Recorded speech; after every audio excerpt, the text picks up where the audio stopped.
Hello and a very warm welcome to Moneycontrol.com. India is talking all about renewables, and more recently, it has also revealed its plan to lay transmission lines to support its plan of setting up around 500 gigawatt of renewable energy capacity by 2030. Today, we are in conversation with Mr. Pratik Agarwal, who is the managing director of Sterlite Power, a company that deals with transmission network, and he's also the director of Serentica Renewables, as the name suggests. The company is into renewable energy projects. A very warm welcome, Mr. Agarwal. Welcome to Money Control. Thank you very much. Thank you for having me. So let us just start. I want to start this conversation with with the macro perspective. Could you share a big picture on the power sector? What's working? What is not working in India right now? Super question. Let's do that. So let's start with what's working in the power sector, right? Let's understand some facts to begin with. We are a country which consumes 1.2 trillion units of power per year. I just read this morning that the February growth in power consumption was 9%, probably one of the highest in the whole world. And if you grow annually at about 7-8%, or even 6-7%, then this 1.2 trillion will become 1.5 trillion just in the next 3 to 5 years. So as a country, we'll consume 1.5 trillion units of electricity. Now, in terms of what's going really well, I think let's start with the generation sector. As you know, in the power sector, we have generation, transmission, and distribution. So let's start with generation. On generation, we have somewhere to the tune of 450 to 500 gigawatts of installed capacity. Out of that, about 300 odd is fossil fuel, and the rest is hydro and renewables. Now, obviously, we know that renewables run at a lower PLF. But the most important thing is that as a country, we have one of the best success stories globally in terms of attracting global capital to come and participate in the renewable generation area, where capital from around the world has come. There are more than 15-20 platforms that are participating in government procurement contracts, and they are creating wind and solar assets and now battery assets at prices that are globally competitive. So I think India's capability to attract global capital into renewable generation is a phenomenal success story. Recently, India has also announced more regulations which support the CNI market, where not just renewable for utilities, but renewable for direct sale into large commercial industrial establishments is now becoming very attractive. The price points are very good, and there is more and more investments getting into that area. And our platform, Serentica Renewables, is playing exactly in that space. We are focused on supplying high quality green power at a low cost to hard to abate sectors like aluminum, zinc, steel, cement, etc. So that's from the Right. generation. Yeah.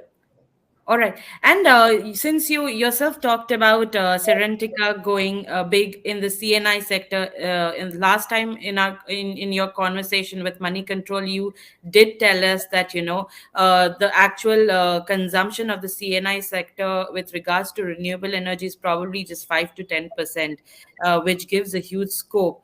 Uh, could you give us a rough idea about how the order books are looking like for Serentica? What is the plan ahead? You're absolutely right. The renewable penetration in the CNI segment is very, very low, and that offers huge opportunity for growth. And the CNI sector is looking for high quality power at a reasonable cost. And if the power can be green power, then it helps them even more because then it certifies their product to be a green product. And that's very attractive for CNI customers today. When it comes to our order book, we had last announced an order book of 600 megawatt round the clock supply into three large metal mining entities. And this 600 megawatt round the clock will require us to install close to 1500 megawatts of wind solar hybrid across 4 states in the country. So that's our current order book. We are in advanced stages of discussions to announce more such orders from the CNI market, and hopefully we'll give you a flavor of that in the coming months. Yeah, I actually wanted to go beyond the 1500 megawatt that has already been planned and announced. Could you just give us some more details about what is beyond, what are we looking at beyond this 1500 megawatt of projects? I think the areas were Maharashtra, Rajasthan, and two more states. Have the locations been identified for these 1500 megawatt, and what beyond this these projects? Yeah, let's start with the 1500 megawatt. So, what is unique about our capacity is that we are going to be supplying this power on the national grid, which is also called the ISTS network. So, we're setting up the solar in three locations, one location in Rajasthan and two locations in Karnataka. And we're setting up the wind also in three locations, one in Maharashtra and two in Karnataka. So, that's this phase.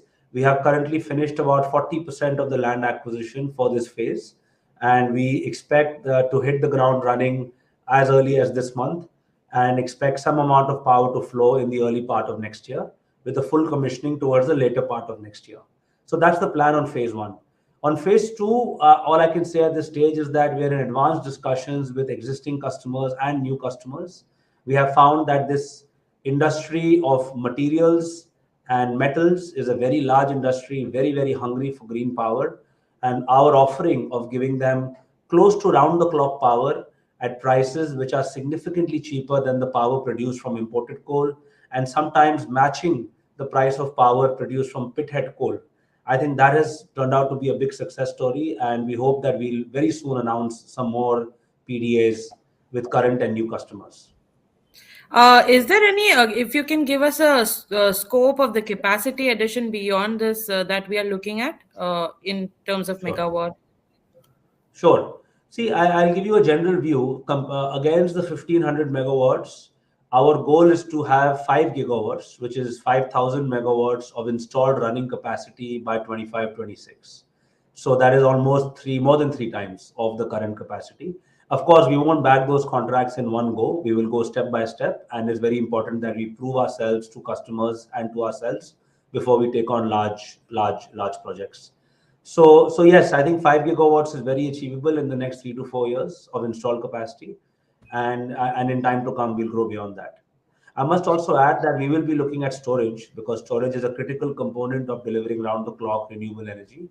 For that, we have contracted roughly 200 megawatts with a large pumped hydro storage provider, and that will be commissioned by them in the next 2 years as well, which will be integrated with our renewable energy and sold on the grid as around the clock renewable power to our customers. Right. So you had a partnership with Greenco for storage, right?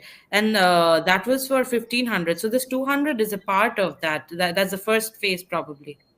No, you're right. So I was just using a different unit of measurement. I was talking of 200 megawatts. If you convert that into megawatt hours, that is 1500 megawatt hours.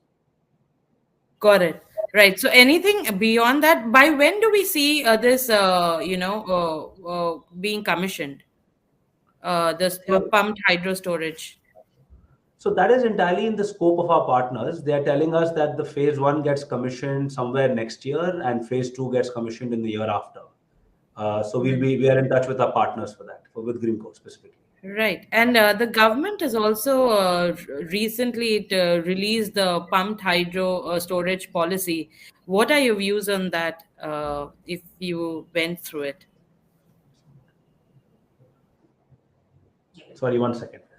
Very quickly on, so firstly, I'm very, very happy that the government has realized the importance of storage in terms of meeting its own goals of 500 gigawatts.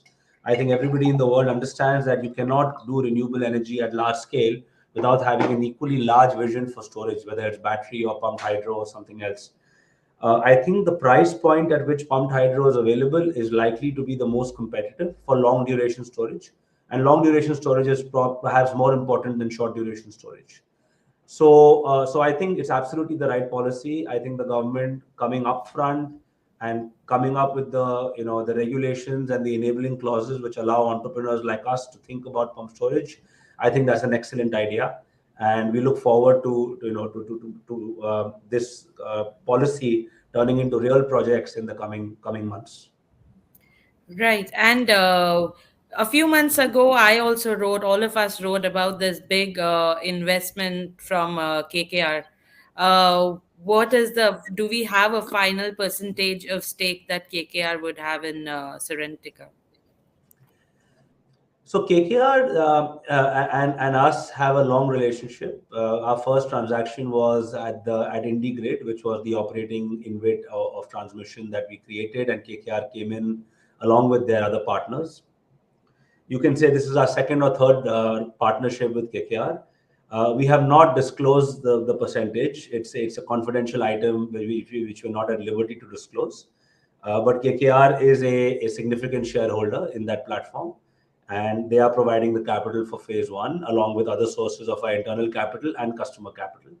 And this is part of KKR's 8 billion Asia Infrastructure Fund, and a meaningful part of that fund. So we look forward to the deployment, which will start as soon as next month. And of course, we'll be raising money in the future because every new expansion requires more funding, and we'll be talking to them and to other parties as well.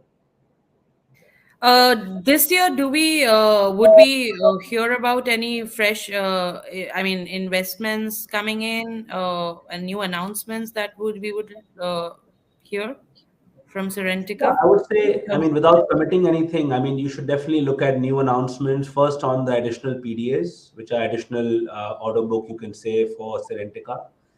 I think on the debt side, we'll be looking at tying up about 1.1, $1.2 billion of debt from various sources, which is project finance debt. So hopefully you'll be hearing announcements around that as and when that works out well for us. And in time to come, we should also be looking at the second phase of equity finance to fund the phase two over and above what the current platform already has. So I think those announcements one should definitely see in the current calendar year.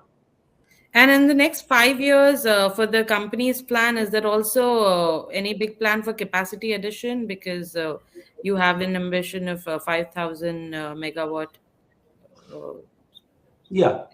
So as capacity. I said, the first 1,500 has been contracted and construction is going on. We have also awarded large contracts within that to major OEMs like Siemens Gamesa, Envision, and to other EPC contractors.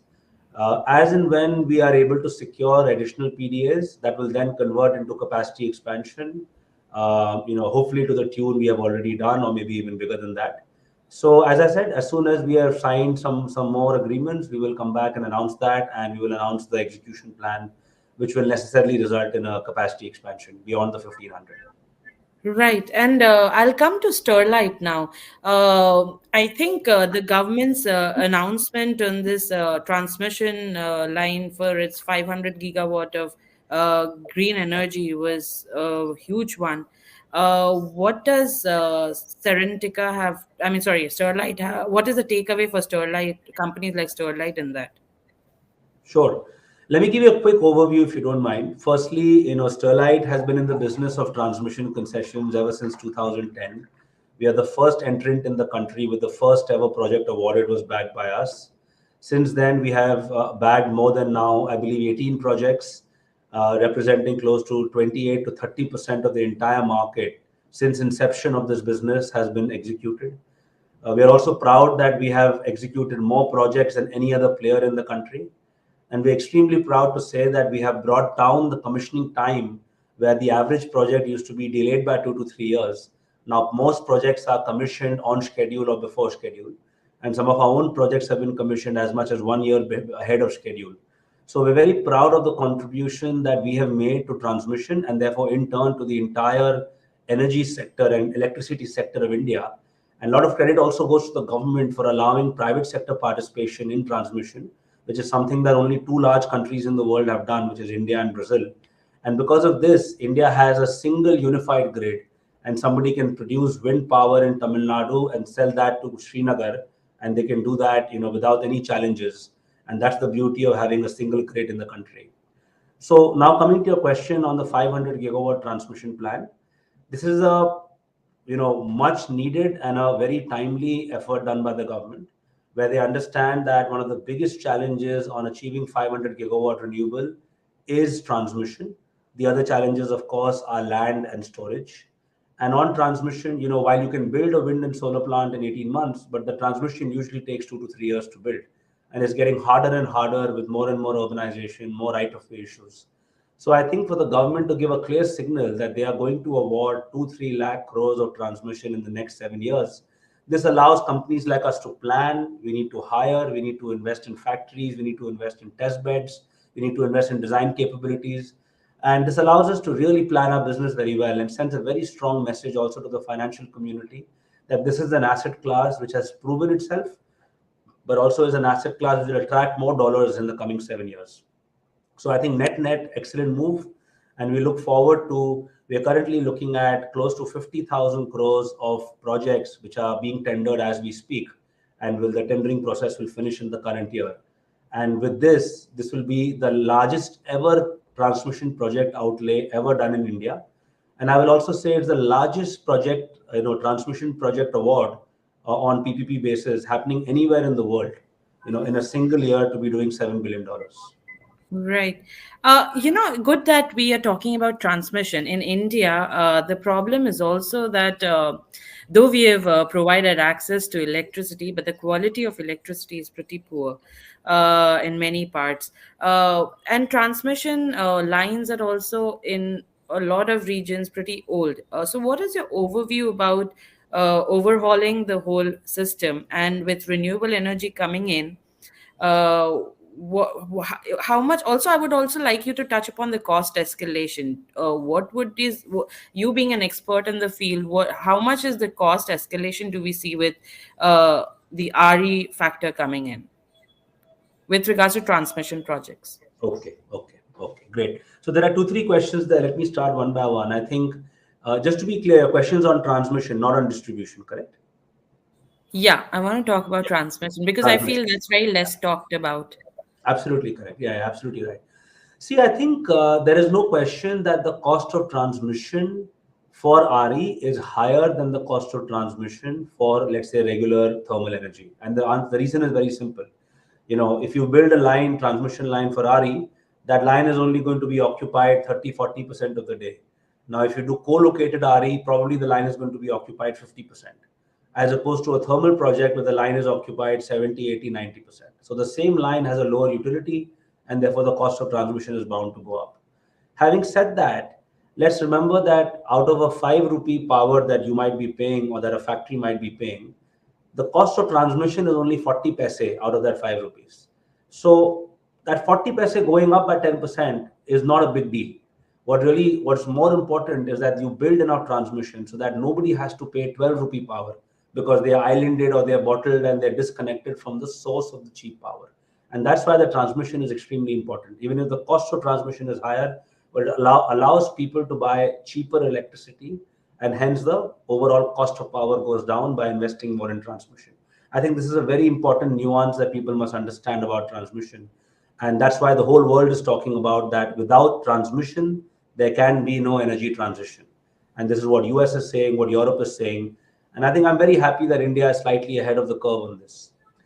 Um, Having said that, it is extremely difficult to build transmission assets. That is the reason there are only 3-4 players in the country that are building transmission assets, and that too on time. And the right of way challenges, land challenges, wildlife, forests, these are all extremely challenging to do in the limited time of 2.5, 3 years that is available. So that's a major challenge that needs to be overcome, and a lot of support from the government is required. The last thing I will say is that there are two parts of transmission. There is the central transmission and state transmission. The central transmission is what you hear about, the 5 lakh, megawatt, and the entire plan that you saw. That's all the central transmission. But we must understand that the state transmission needs to be equally upgraded, because ultimately the customer depends on the state transmission. Very few customers are connected directly to the central transmission network. And that's the next big revolution that needs to happen in transmission, is a lot of more private investment in the state transmission network and a lot more upgradation and modernization of that network.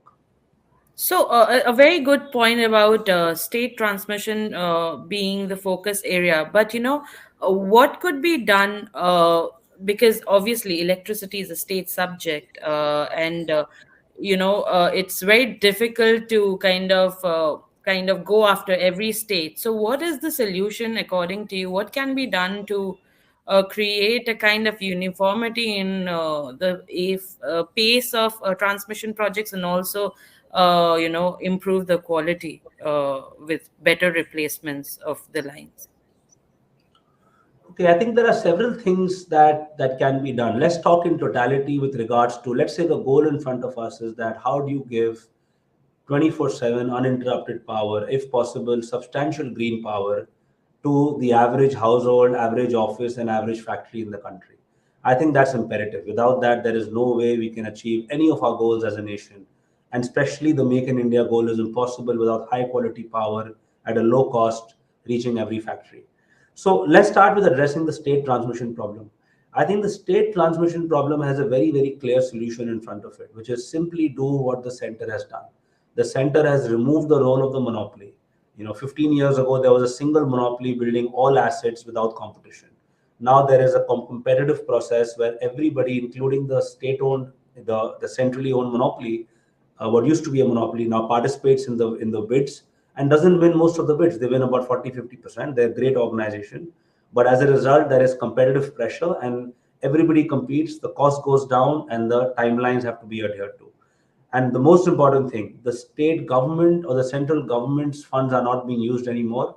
It is private sector bringing in private capital that is being replaced. So I think the state government needs to aggressively deploy the PPP model on transmission, just like some of them have done in roads, and some of them have also done in transmission. For example, UP, Haryana have experimented, Rajasthan has experimented. This now needs to go across 29 states.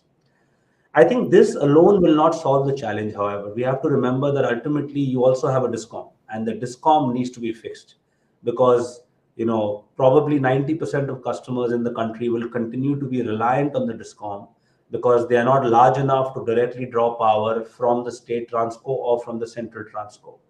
And for the discom to be fixed is a much larger challenge, a much larger question. You rightly said it's a concurrent subject, so the state government has to play a leading role in this.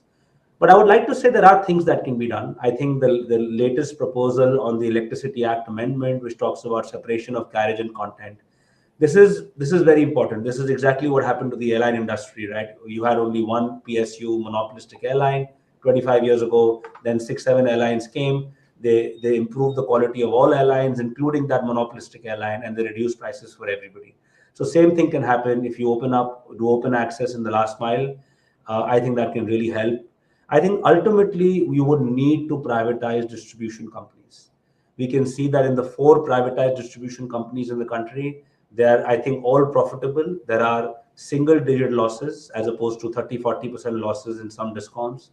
And around the world, we find that, probably India is the last large country in the world outside of Africa that hasn't yet privatized its discoms at a large scale. And just like we saw in airlines, just like we saw in telecom, I think some amount of privatization has made a very big impact to the end consumer and also to the quality of that particular company. So I think those are the two things that must happen. Right. Talking about the entire group, are there any plans to further diversify? When you say the entire group, so of course we are part of the Vedanta group. Vedanta group is in multiple businesses: oil and gas, metal mining, telecommunications, power, energy, and now foraying into semiconductor and display glass. So I would say our hands are full. We have lots going on in these 7 sectors, and within the power sector, we are in product manufacturing, where we do close to 3,000 crores of manufacturing products to sell into the transmission sector. We also do close to 1,500 crores of EPC contracting, very highly specialized upgradation jobs, which are high margin. And we, of course, do the transmission BOT business. Finally, I may spend 30 seconds on our data business, because as part of the power transmission business, we have the rights of way on which we lay optical fiber. And that optical fiber has a significantly higher quality and uptime compared to the other optical fiber that's below the ground. This optical fiber allows us to have a pan-India network and then sell that as a managed service or as dark fiber to all major telecom operators, OTT players, and the large, the players like Google, Facebook, etc. So this business is very exciting. On the back of our transmission, we are creating a telecom layer. We've called it the convergence business. It's now in its seventh year of operation. It has thousands of kilometers of optical fiber pan India under its fold, and every major telecom company and OTT company is probably a customer to this business. So I would say enough on our plate, and enough existing businesses to grow in the next 2 3 years. I would just, this would be my final question. What is your outlook with regard to this summer's temperatures have already increased, and so is the power demand. Are we going to face any crisis again, or how are we placed? Very hard to predict the crisis. I always say the crises are crises of last mile. See, February saw a 9% growth in power consumption. March, we'll see. Weather is haywire, we don't know. Question is that will there be a new peak this summer? And we all know that fortunately, unfortunately, 90% of our power still comes from non-renewable sources.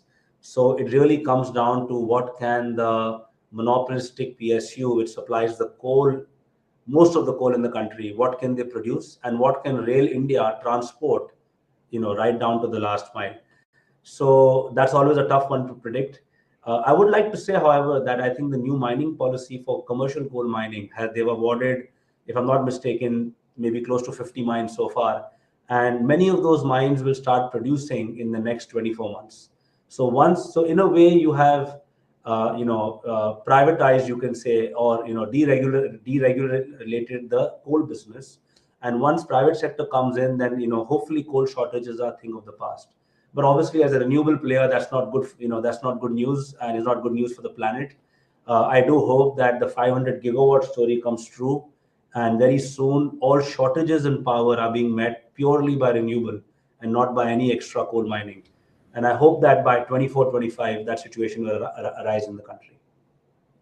We'll just wrap up, but before that, I just want you to mention two asks. One in the renewable energy sector that you think is lacking, but the industry wants from the government or the stakeholders, and in the transmission sector. Sure. Um, to be honest, I have the same answer for both sectors. I think you know our both sectors are thriving. They're doing really well. They've got active foreign investments. They've got between 5 and 15 companies which are winning projects, executing projects. So a lot of good things are going for both these sectors. What is not going well for both sectors is that the competitive tension and the auctions that are happening and the reverse auctions, they have taken prices to such levels that has become unviable. Now, on one hand, you can say that it's up to us to take those prices or to leave. But frankly, if we leave, then you're not going to have any business, and then most companies won't be around in some time. I do think the government has to reduce this effort towards price minimization and ensure that there is a healthy industry. And even if they make a little bit, 1% extra profit, I think is good for the industry and is good for the economy at large, that there's a vibrancy in the industry. So I would say that the government has to take steps in reducing the excessive competitive tension that is, in my mind, killing the viability of both sectors. Thank you so much, Mr. Agarwal. It was nice talking to you. Hope you have a good day. Thank you. Thank you so much. My pleasure.